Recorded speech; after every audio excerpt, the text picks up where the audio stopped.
Hi అండి, నమస్కారం. ఇది పశువుల ఎరువు అండి. ఎర్ర మట్టిలో పోయడం జరుగుతుంది.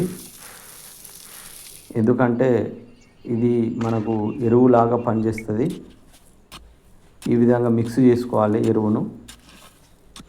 ఈ మిక్స్ చేసిన తర్వాత ఈ విధంగా బ్యాగులలో నింపుకోవాలి మట్టిని.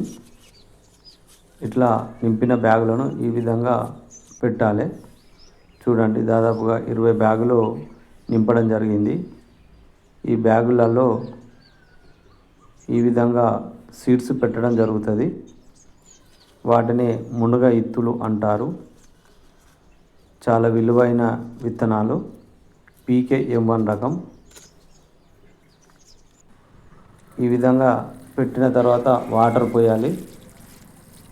ప్రతిరోజు పోయడం వల్ల మొలక మంచిగా విత్తుకుంటుంది. 15 రోజుల తర్వాత ఈ విధంగా మొక్క వస్తుంది. ఈ మొక్క వల్ల చాలా లాభాలు ఉన్నాయి.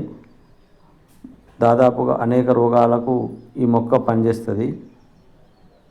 చూడండి ఎంత బాగా వచ్చింది. ఈ వీడియో నచ్చితే లైక్ చేయండి, సబ్స్క్రైబ్ చేయండి, షేర్ చేయండి. Thank you.